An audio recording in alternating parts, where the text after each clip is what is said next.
Hi there everybody, this is David Salamons The Storyteller, and I've got a tale for you from my very early business life. It's called The Swede Who Saved Me. There's a special kind of terror that comes with watching your new business die. It sort of sits somewhere between opening your credit card after Christmas and realising you've just replied to all that nasty email about your boss, that horror.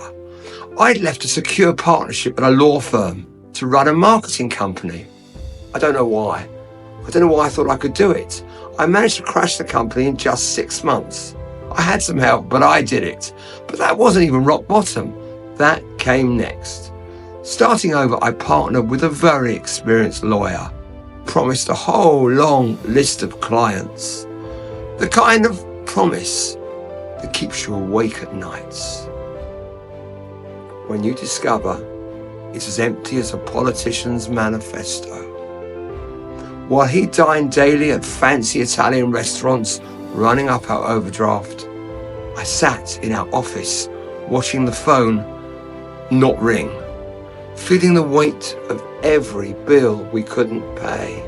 It was terrifying. The fear was physical. Each morning, I'd check the mail. You know, the old-fashioned paper type stuff that we used to have in the old days. My hands were shaking like I was defusing a bomb. Weekends became a grotesque parody of business. My pregnant wife and my partner's wife would clean our offices because we couldn't afford a cleaner, while my partner and I pretended to work while they worked around us. The shame of watching them dust around our empty desks still burns today if I think about it. Desperation, it kind of has a smell. It mingles with cheap coffee and even cheaper hope. I noticed that estate agents had signs everywhere. Surely they must have money, so I launched what I now call my desperation lunches. I didn't tell that then. I invited every estate agent in town for what I grandly called networking. Reality was sadder. Budget smoked salmon. And the wine? It would make a wino file for emotional damage. It was horrible. And each lunch, it ended the same way. Exactly the same way. Polite smiles. Empty promises, and me getting simultaneously fatter and, yes, more and more desperate. The overdraft was growing faster than my waistline. It was a bad time. The sleepless nights, they just multiplied. I was resolved to quit before debt became an inescapable pit. One more lunch, then I admit defeat and get a proper job. You know, the kind my mother had been praying for since I learned to walk. And then, that's when Graham Waghorn walked in my door. My last hope, although I didn't know it then. Different from the rest, he mentioned his Swedish business partner, Hans.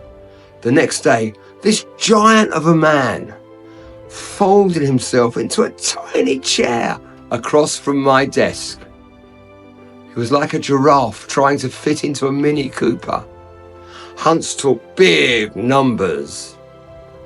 After months of empty promises, I was kind of beyond cynical, if I'm really frank. He looked at me and said simply, "You are young." "I will get older," I replied, too tired to pretend anymore.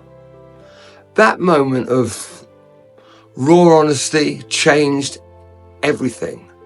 Hans, he took a chance on me. He didn't have to, but he did. And every big number he mentioned turned out to be real. But what he really gave me was something much more precious than clients. He gave me wisdom. His rules became my business Bible. Don't give me options. Give me answers. He always said that. If you don't know, say so. We'll figure it out together.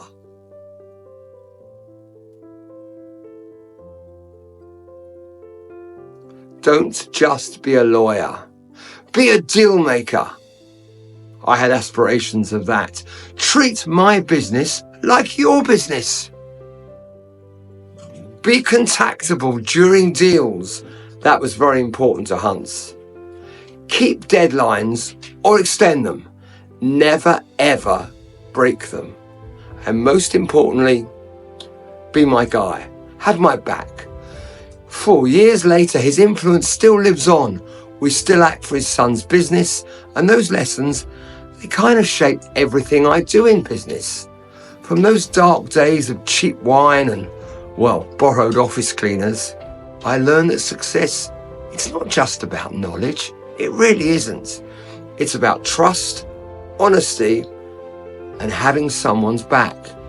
That tiny chair where a Swedish giant once sat. You know, it became the foundation of my future business.